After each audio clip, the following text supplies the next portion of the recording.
Acid base balance को पढ़ने के बाद आज हम आहार और पोषण के बारे में पढ़ेंगे। बॉडी फंक्शंस के लिए हमें एनर्जी की ज़रूरत होती है और वो एनर्जी हमें फूड से मिलती है। आहार से ही हमें ऊर्जा की प्राप्ति होती है। Nutrients are the chemical substances in food. और जिन चीज़ों पर रिएक्शन होती है, जो भी हमने डाइजेस्टिव सिस्टम में पढ़ा, चाहे वो कार्बोहाइड्रेट से मिलने वाली एटीपी है, क्रेब साइकिल है, प्रोटीन्स किस तरीके से अमीनो एसिड में चेंज होते हैं, triglyceride, fatty acids, free fatty acids क्या होते हैं, वो सब चीज़ें क्या हैं? केमिकल सब्सटेंस हैं। उन पर कोई रासायनिक प्रक्रिया हो रही है जिससे हमें क्या मिलती है? एनर्जी मिलती है। और उस एनर्जी की ज़रूरत किसको है? सेल को है, ठीक है, माइटोकॉन्ड्रिया को है। तब पूरी बॉडी फंक्शन करती है। ह्यूमन बॉडी सेल्स आहार को ग्रोथ, मेंटेनेंस और रिपेयर के लिए यूज़ करती हैं, ठीक है। तो सेल्स जो है वो क्या करेंगी? शरीर का विकास करेंगी, मेंटेन करके रखेंगे उसको और रिपेयर भी करेंगे। तो कौन कौन से मेजर कंपोनेंट्स हैं? मेजर और माइनर दो कंपोनेंट्स होते हैं। बड़े कंपोनेंट्स में हमारे पास क्या होगा? कार्बोहाइड्रेट, फैट, प्रोटीन, ठीक है। माइनर कंपोनेंट्स जो होंगे वो मिनरल्स, वाटर, ठीक है, रफ और विटामिन्स। इनको जैसे कार्बोहाइड्रेट, प्रोटीन, फैट है, ये सब मैक्रोन्यूट्रिएंट्स भी कहे जाते हैं, मैक्रो। और इनको माइक्रोन्यूट्रिएंट्स भी कहते हैं, माइक्रोन्यूट्रिएंट्स, ठीक है। क्योंकि कार्बोहाइड्रेट, प्रोटीन, फैट ये सब क्या है? हमारी फूड का एक मेजर हिस्सा, एक बड़ा हिस्सा बनाते हैं। Carbohydrate are compound made up of three elements, carbon, hydrogen और ऑक्सीजन। इनसे मिलके बने होते हैं। ग्लूकोज, सुक्रोज, स्टार्च, ये सब इनके उदाहरण होते हैं। ये हमने पहले भी पढ़े हुए हैं।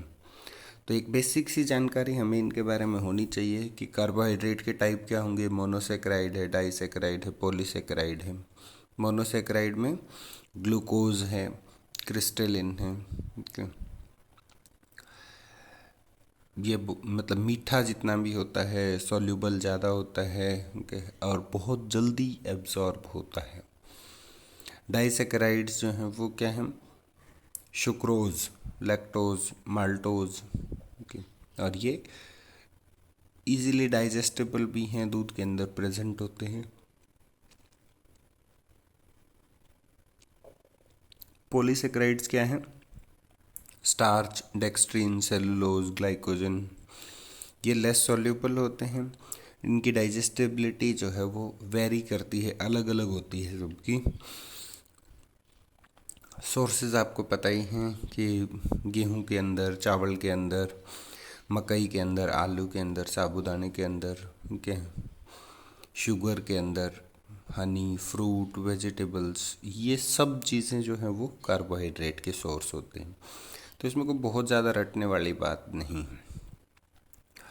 कार्बोहाइड्रेट के फंक्शन क्या होंगे? मेन एनर्जी सोर्स होता है सबसे पहले तो बॉडी का, ठीक है, मेन एनर्जी सोर्स है। और इसकी जो energy, the carbohydrate produces energy when they are oxidised in the body. तो ऑक्सीडेशन से हमें इसकी एनर्जी मिलती है। कार्बोहाइड्रेट कंटेन 4.1 किलो कैलोरी पर ग्राम। 1 ग्राम कार्बोहाइड्रेट के अंदर इतने किलो कैलोरीज होती हैं, 4.1 किलो। वसा, वसा क्या हुआ? A molecule of dietary fat typically consist of several fatty acids, जो फैटी एसिड से मिलके बनी हुई है, ऐसे मॉलिक्यूल को हम वसा या फैट कहते हैं। इसमें क्या होगा? कार्बन और हाइड्रोजन की लंबी चेन होती है, जबकि कार्बोहाइड्रेट में क्या था? ऑक्सीजन भी थी। कार्बन, हाइड्रोजन और ऑक्सीजन होती है कार्बोहाइड्रेट्स के अंदर। यहाँ पे क्या है? सिर्फ कार्बन और हाइड्रोजन एटम्स हैं। बाउंडेड टू ग्लिसरॉल, जो ग्लिसरॉल के साथ बाउंडेड होती है।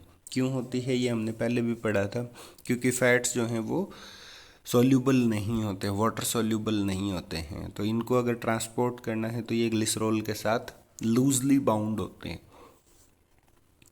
ओके, फैटी एसिड्स के कुछ नाम हैं, जैसे लिनोलिनिक है, ओके, आर्किडोनिक है, आर्किडोनिक एसिड है।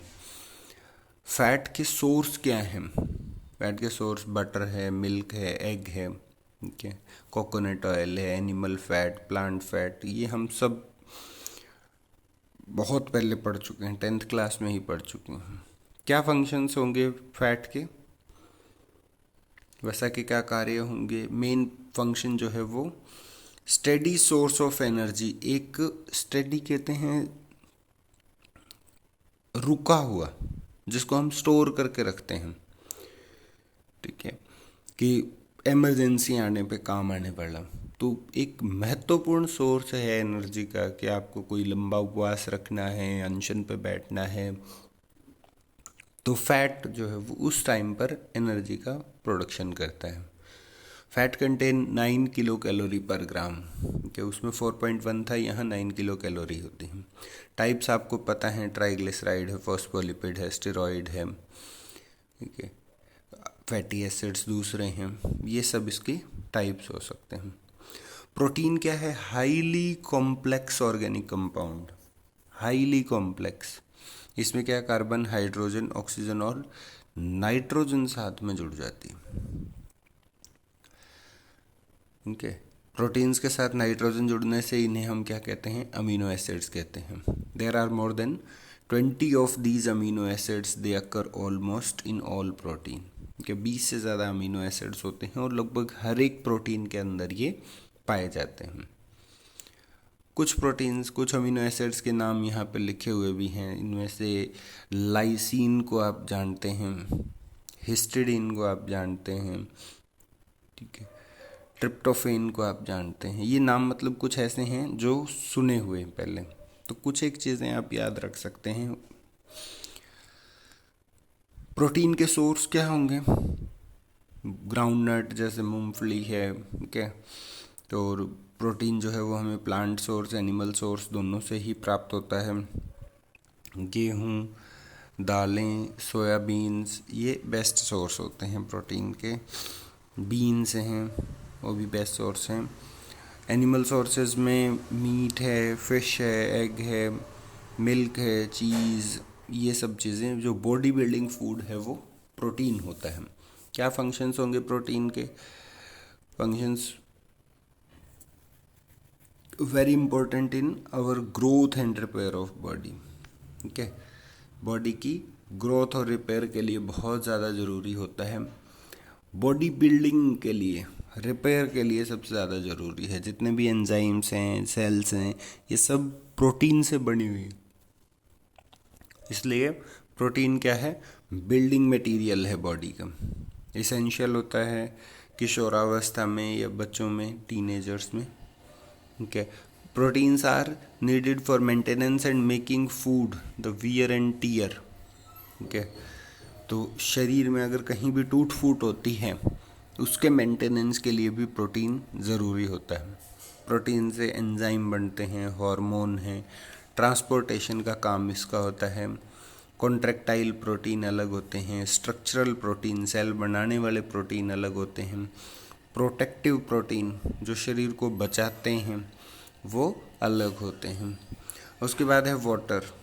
बॉडी में 70% वाटर होता है। सबसे इम्पोर्टेंट और सबसे ज़्यादा मात्रा में रहने वाला इनऑर्गेनिक कंपाउंड है। अभी तक ऊपर जो पढ़ा वो ऑर्गेनिक थे सारे, कार्बन का उसमें रोल था, ओके। सारे जो केमिकल रिएक्शंस होते हैं शरीर में वो वाटरी मीडियम से होते हैं। शरीर में म्यूकस और दूसरे लुब्रिकेटिंग फ्लूइड्स जो हैं उनका मेजर कंपोनेंट जल होता है, ठीक है। बॉडी से कई सारे फॉर्म में एक्सक्रीट होता है, जैसे यूरिन है, फेसेस है, स्वेटिंग है, मल के द्वारा, पसीने के द्वारा, मूत्र के द्वारा ये शरीर से बाहर भी जाता है, और श्वास के माध्यम से भी शरीर से जल बाहर जाता है। ठीक है, रेशे युक्त आहार सलाद, ये क्या इनडाइजेस्टिबल पोर्शन होता है फूड का।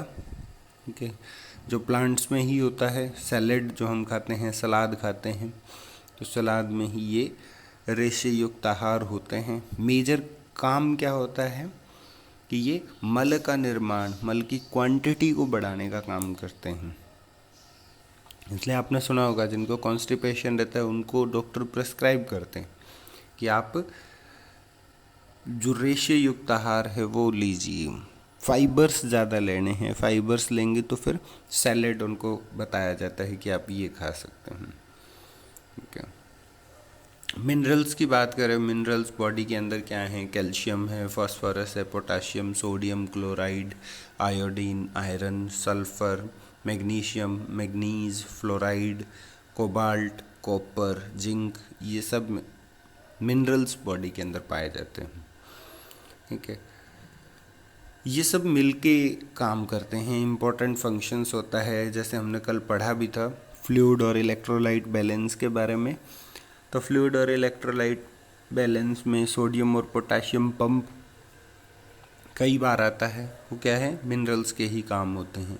ब्लड फॉर्मेशन का काम है, हेल्दी बोन बनाने का काम कैल्शियम का रहता है। ठीक है, इम्यून सिस्टम बनाने का काम है। ये सब चीज़ें मिनरल्स करते हैं।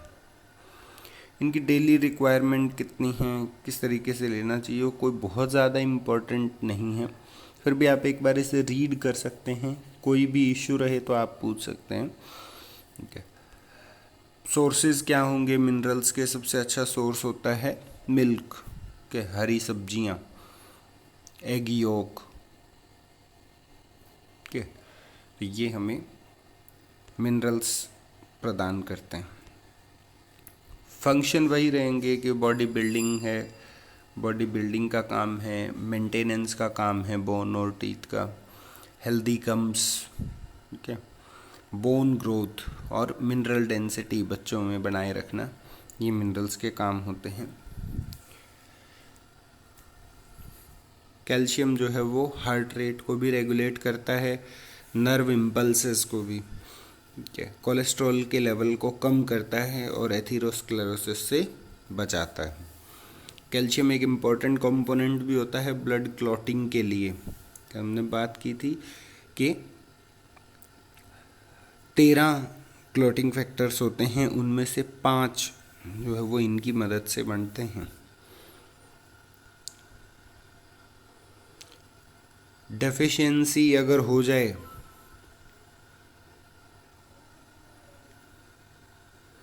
ठीक है, मिनरल्स की डेफिशिएंसी अगर हो जाए, जैसे मेन तो हम कैल्शियम के बारे में ही बात कर रहे हैं,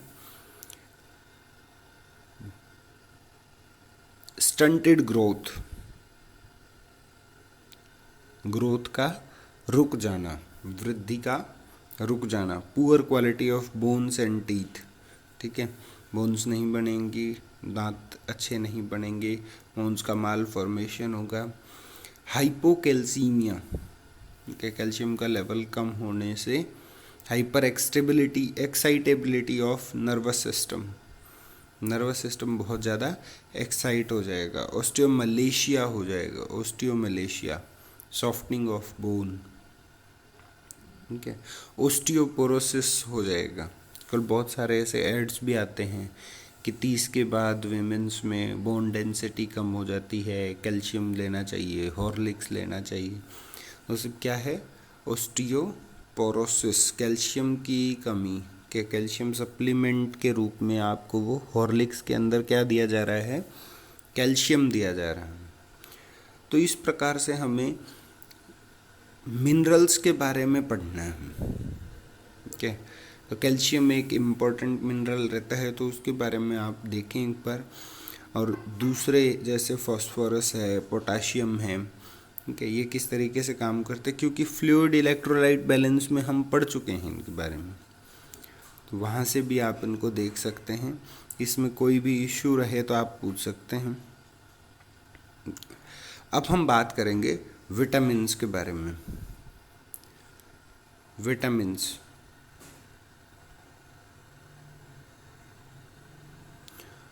विटामिन्स ऑर्गेनिक कंपाउंड होते हैं, वाटर और मिनरल्स क्या थे, इनऑर्गेनिक कंपाउंड थे, जो बहुत थोड़ी क्वांटिटी में होते हैं। विटामिन शरीर के अंदर बहुत ही थोड़ी क्वांटिटी में होते हैं, स्मॉल क्वांटिटी में नॉर्मल मेटाबॉलिज्म और ग्रोथ के लिए ज़रूरी होते हैं, और इनका जो काम है वो एंजाइम्स के समान ही होता है, ठीक है, कोएंजाइम्स के जैसे ही होता है। We must obtain them from food, ठीक है, तो हमें खाने के अंदर जो है वो विटामिन सप्लीमेंट्स लेने ही चाहिए, कुछ इस तरह का भोजन करना चाहिए ताकि विटामिन्स की कमी पूरी हो जाए। तो देखिए, दो तरीके के विटामिन होते हैं, वाटर सॉल्यूबल होते हैं और फैट सॉल्यूबल होते हैं। तो फैट सॉल्यूबल क्या है, ADE के,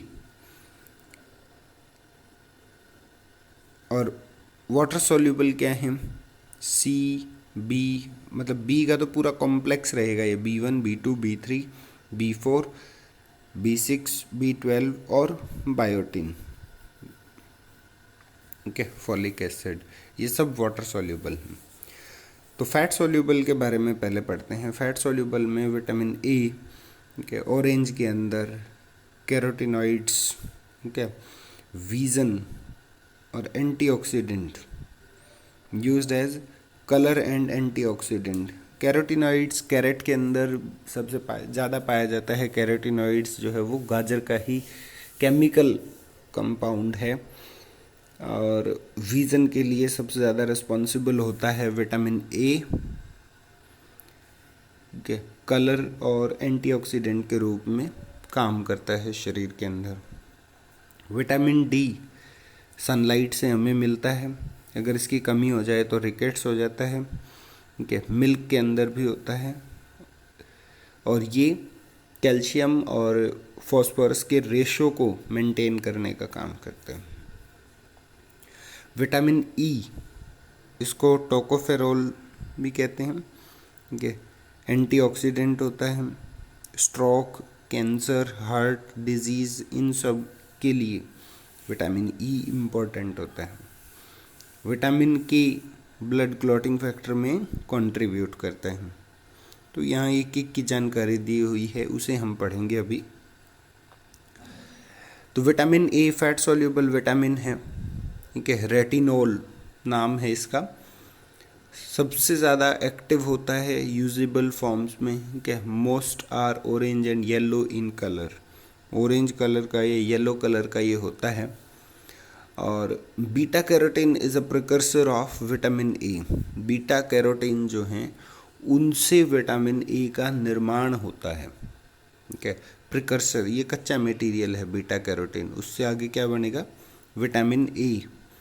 सोर्स क्या है विटामिन ए के, source found in animal and plant source, ठीक है, तो एग, मीट, चीज़, पनीर, चीज़ या फिर लीवर, एनिमल का जो लीवर लेते हैं लोग खाने के लिए, उनमें विटामिन ए रहता है।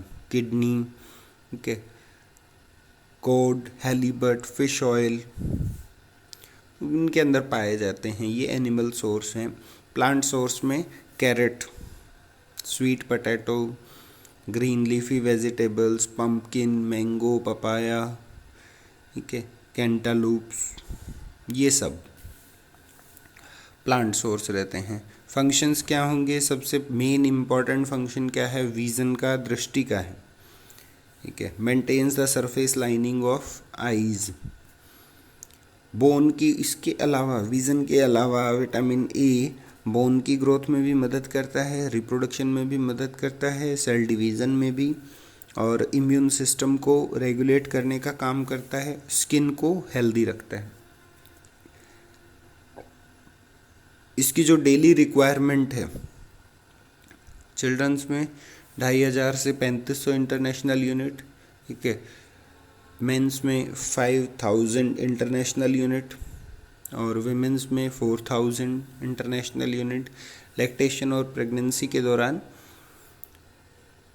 6000 to 8000 इंटरनेशनल यूनिट। इसकी डिफिशियंसी होगी तो क्या होगा, सबसे पहले नाइट ब्लाइंडनेस होता है, बहुत इंपॉर्टेंट है, वाइवा में भी पूछते हैं ये, कौन सा ऐसा विटामिन है जिसकी कमी से नाइट ब्लाइंडनेस होता है? विटामिन ए है केरेटोमलेशिया, ओके, कॉर्निया का डीजनरेशन रहता है। जेरोप्थेल्मिया, आई बॉल जो है वो सूख जाती है। डिक्रीज रेजिस्टेंस टू इन्फेक्शन, तो इम्यूनिटी कम हो जाती है, इसलिए बार बार इन्फेक्शन होता रहता है।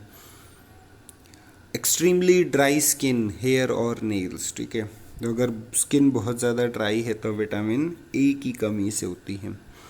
फेलियर ऑफ ग्रोथ, सामान्यतः वृद्धि नहीं हो पाती है। अब विटामिन डी के बारे में देखिए। विटामिन डी का नाम कैल्सीफेरॉल है।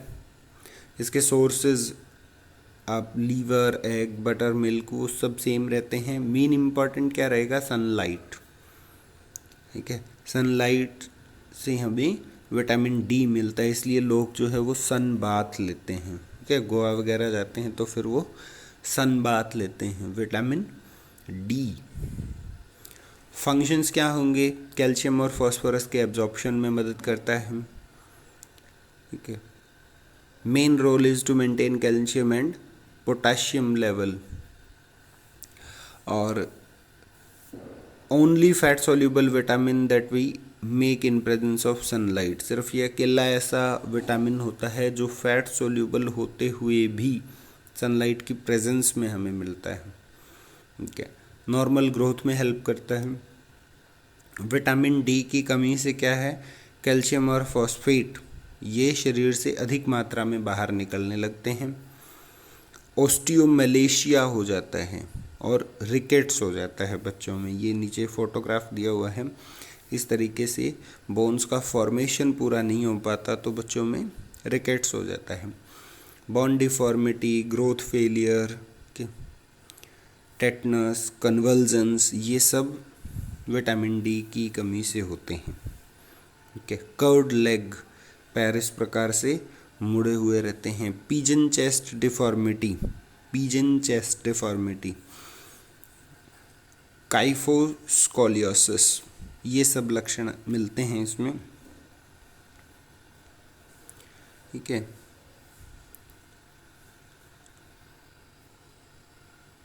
इसके जो सोर्सेज हैं, सोर्सेज आप देखें, कॉर्न है, पीनट ऑयल है, व्हीट ग्राम ऑयल है, वेजिटेबल ऑयल्स हैं, होल ग्रेन हैं, ये सब इनके सोर्सेज रहते हैं। सोर्सेज लगभग सभी के समान हैं, ठीक है। फंक्शंस क्या होंगे? एंटीऑक्सीडेंट की तरह काम करते हैं, ठीक है। Reduces the energy and of the free radical, cell membrane को प्रोटेक्ट करने का काम रहता है। नॉर्मल ग्रोथ को प्रमोट करते हैं, नॉर्मल ग्रोथ और डेवलपमेंट को, और आरबीसीज का फॉर्मेशन करते हैं। अब देखिए विटामिन के बारे में क्या लिखा है। विटामिन के हमने बात की थी कि ये क्लोटिंग फैक्टर बनाने में मदद करते हैं। एंटी हेमरेजिक, रक्तस्राव को रोकने वाला एंटी हेमरेजिक, ठीक है। सोर्सेज वही ग्रीन वेजिटेबल्स या फिर कैबेज है, स्पाइनिच है, टमाटो है, सोयाबीन है, एक्सेट्रा। ब्लड क्लॉटिंग फैक्टर्स में 7 ब्लड क्लॉटिंग फैक्टर्स जो हैं वो विटामिन के से बनते हैं, ठीक है। Reactivated to continue biological action, इसे किसी भी बायोलॉजिकल एक्शन को रीएक्टिवेट करने के लिए, शुरू करने के लिए यूज़ किया जाता है। Work as a cofactor for enzyme that make up to bone proteins, ठीक है। बोन्स के प्रोटीन बनाने के लिए इसको प्रयोग किया जाता है एक को एंजाइम के रूप में या फिर कोफैक्टर के रूप में। कोफैक्टर है ये, स्पेलिंग आप ठीक कर लेंगे। इसकी जो डेली रिक्वायरमेंट है, सामान्यतः आहार में विटामिन के प्रचुर मात्रा में मिलती है, ठीक है। फिर हमारी जो इंटेस्टाइन है, गट है, उसमें बैक्टीरिया के द्वारा भी विटामिन के का निर्माण होता है, ये हमने पहले पढ़ा भी है। और विटामिन के की अगर डेफिशिएंसी हो तो 5 मिलीग्राम की मात्रा इसे दी जाती है। वाटर सोल्यूबल विटामिन के बारे में आप देखें, या फिर सॉरी डेफिशिएंसी की एक बार बात कर लीजिए। ब्लड कोएगुलेशन में डिफेक्ट हो तो फिर विटामिन के की अगर शरीर में कमी हो तो क्या होगा कि जब भी घाव होगा तो रक्तस्राव निरंतर होता रहेगा। ठीक है। अब वाटर सॉल्युबल विटामिन के बारे में सबसे पहले विटामिन B1 थायामीन, जो हमें फिश से, लीवर से, दालें जो हैं उनसे, नट्स जो हैं उनसे, यीस्ट और होल ग्रेन से मिलता है। फंक्शंस क्या होंगे? Produces energy from carbohydrate, carbohydrate से जो हमें एनर्जी मिलती है उसके लिए रिस्पॉन्सिबल होता है। नर्व फंक्शन प्रॉपर चले, एपेटाइट को स्टेबलाइज करे, मसल टोन अच्छी रखता है और एनर्जी का भरपूर निर्माण करता है, एटीपी का निर्माण करता है। Daily requirement 1 mg per day. अगर इसकी कमी होगी तो क्या होगा? बेरी बेरी सिंड्रोम, सुना आपने नाम? पहले भी काफ़ी बार आता था, 12th क्लास में भी, ड्राई और वेट बेरी बेरी। ओके। फिर विटामिन B2 है, राइबोफ्लेविन। इसके भी सोर्स सेम रहते हैं, एनर्जी प्रोडक्शन का काम होता है, सेल रेस्पिरेशन का काम रहता है। Okay. Daily requirement 1.3 to 1.8 mg per day. और इसकी अगर डेफिशिएंसी हो तो क्या होगा? ईचिंग और बर्निंग सेंसेशन आईज में। ठीक है। जैसे बोलते हैं कि अभी हाथ और मुंह फटने लगे हैं या होठ फटते हैं, तो वो किसकी वजह से? विटामिन B2 की वजह से। एंगुलर स्टोमेटाइटिस, ठीक है, होठों के कोनों में सूजन आ जाती है। ग्लोसाइटिस, जिह्वा में सूजन आ जाती है। डर्मेटाइटिस, त्वचा में शुष्कता आ जाती है। डाइजेस्टिव डिस्टर्बेंसेस होते हैं। विटामिन B3 इसे नियासिनामाइड कहते हैं या नियासिन कहते हैं। ठीक है। पेलेग्रा, अगर एक बीमारी का नाम है पेलेग्रा, अगर आपने सुना हो तो इसको कहते हैं पेलेग्रा प्रिवेंटिंग फैक्टर। अगर विटामिन B3 की कमी हो जाए तो कौन सी बीमारी होती है? पेलेग्रा। पेलेग्रा में क्या होगा? डर्मेटाइटिस, स्किन पर इस तरीके के धब्बे हो जाते हैं। ठीक है। स्किन का इन्फेक्शन हो जाता है, डायरिया होता है और dementia, loss of memory, memory का लॉस हो जाता है। फिर गैस्ट्रोइंटेस्टाइनल डिस्टर्बेंसेस भी रहते हैं, भूख बंद हो जाती है, हेडेक बहुत ज़्यादा होता है और इंसोम्निया, नींद नहीं आती है, मेंटल डिप्रेशन हो जाता है। ये सब, ठीक है, विटामिन B3 की कमी की वजह से होता है। फटीग और पेन्स, ठीक है, सारा शरीर जो है वो दुखेगा, दर्द करेगा। किसकी वजह से है ये? विटामिन B3 की वजह से। उसके बाद है विटामिन B6, इसे हम पायरिडॉक्सिन कहते हैं। पायरिडॉक्सिन, पायरिडॉक्सिन में क्या होगा? Yeast, tomato, yellow corn, spinach, इन सब से हमें ये मिलता है। फंक्शंस विटामिन B कॉम्प्लेक्स के लगभग सेम है। मेजर जो काम है ये नर्वस सिस्टम के जो फंक्शंस हैं उन पर ही काम करते हैं। एनर्जी का प्रोडक्शन अच्छा करते हैं, ठीक है, RBCs का फॉर्मेशन करते हैं, मसल स्पाज्म को दूर करते हैं। ठीक है। क्रैम्प्स है या नंबनेस है, सूनापन कहीं पे है, क्रैम्प्स आ जाते हैं, मसल का स्पाज्म है, तो वो विटामिन B6 उसको कम करते हैं। बॉडी में सोडियम और फॉस्फोरस का जो प्रॉपर बैलेंस है वो बना के रखते हैं। डेली रिक्वायरमेंट कितनी होगी? 0.3 mg to 1.5 mg। अच्छा, इनकी कमी होगी तो क्या होगा? Peripheral neuritis, peripheral neuritis important है भैया। नर्वस सिस्टम का या न्यूरॉन्स का इन्फ्लामेशन, और वो भी कहाँ? पेरिफेरी के नर्वस न्यूरॉन्स का इन्फ्लामेशन। नर्वसनेस रहती है, नींद नहीं आती है, इंसोम्निया रहेगा, मसल कंट्रोल ख़त्म हो जाता है, क्रैम्प्स आने लगते हैं। ठीक है। बॉडी में वाटर रिटेन करता है तो स्वेलिंग बढ़ जाती है। अब विटामिन B12 है, इसको साइनो कोबालामाइन कहते हैं। प्रॉपर नर्व फंक्शन के लिए ज़रूरी है। ओके, आरबीसीज का फॉर्मेशन करते हैं। फैट्स और प्रोटीन्स को मेटाबोलाइज करने का काम रहता है, और एनीमिया से हमें बचाता है साइनोकोबालामाइन। डीएनए का रिप्रोडक्शन और एनर्जी का प्रोडक्शन, ये विटामिन B12 के काम है। डेली रिक्वायरमेंट 1 माइक्रोग्राम रहती है।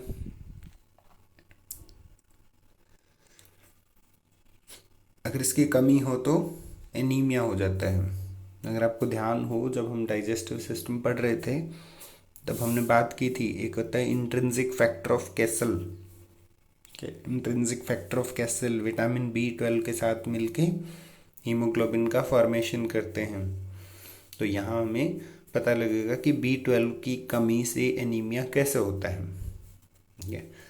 नर्व डैमेज रहेगा, हाइपर सेंसिटिव स्किन हो जाएगी। फिर विटामिन एच क्या है, लगभग सभी जो कॉमन फूड होते हैं उनमें होता ही है। ये फैटी एसिड का सिंथेसिस करते हैं, और इसकी डेफिशिएंसी से हेयर लॉस और डर्मेटाइटिस, क्या स्किन का इन्फेक्शन और हेयर लॉस होता है। विटामिन B3, पेंटोथेनिक एसिड बहुत सारे जो फूड हैं उनमें मिलता ही है हमें, ठीक है। फिर कॉलिन है जो बटर, नर्वस टिश्यूज़ और एग्स से हमें मिलता है। इसकी डेफिशिएंसी से फैटी लीवर हो जाता है। और फॉलिक एसिड, फॉलिक एसिड से क्या होगा, जो हमें ग्रीन लीफी वेजिटेबल से मिलता है। और डीएनए के सिंथेसिस में यूज़ होने वाले जो प्यूरिन्स और थायमाइन्स हैं, इनका फॉर्मेशन करना ये काम है फॉलिक एसिड का। इसकी डेफिशिएंसी हो तो क्या हो जाता है, एनीमिया हो जाएगा। फॉलिक एसिड, ठीक है। विटामिन C, एस्कॉर्बिक एसिड, जितने भी खट्टे पदार्थ होते हैं उन सब के अंदर पाया जाता है, जैसे नींबू है, ठीक है, ऑरेंज है, स्ट्रॉबेरी है, टोमेटो है, इन सब के अंदर ज़्यादा मात्रा में विटामिन C पाया जाता है। फंक्शंस क्या होंगे, ये हमारी बॉडी को फ्री रेडिकल्स से दूर करता है या बचाता है। कनेक्टिव टिश्यू का फॉर्मेशन करेगा और वुंड्स को हील करता है। इम्पोर्टेंट है ये, वुंड हीलिंग में विटामिन C ज़रूरी रहता है।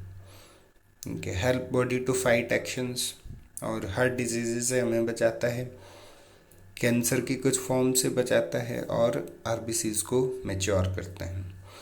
अगर विटामिन C की कमी हो जाए तो क्या होगा, वेट लॉस होगा, जॉइंट्स में पेन होगा, और स्कर्वी नाम की एक डिजीज़ है वो हो जाती है। ओके, स्कर्वी डिजीज़ हो जाती है। रेजिस्टेंस जो है वो कोल्ड और इन्फेक्शंस का वो बढ़ जाता है, कम हो जाता है। कोल्ड और इन्फेक्शन से का जो रेजिस्टेंस है वो कम हो जाता है। Slow healing of wounds and fractured bone, ठीक है, वुंड्स जो है वो, घाव जो है वो धीरे भरेंगे, एनीमिया हो जाएगा, ठीक है। और जो कैपिलरीज कैसी हो जाती हैं, फ्रेजाइल हो जाती हैं, भंगुर हो जाती हैं, जल्दी टूटने लगती हैं, या स्किन के नीचे जो है वो हैमरेज हो जाता है। तो इस प्रकार से आज हमने विटामिन्स और फूड सप्लीमेंट्स के बारे में पढ़ा। इंडियन आयुर्वेदिक डॉक्टर की मॉडर्न फिजियोलॉजी सीरीज़ में फर्स्ट पेपर में ये हमारा लास्ट पॉइंट था जो आज पूरा हुआ। कल से हम सेकंड पेपर के फर्स्ट पार्ट से शुरू करेंगे। पूरे फर्स्ट पेपर में आपको कोई भी डाउट है किसी भी टॉपिक में तो आप हमसे पूछ सकते हैं। Thank you.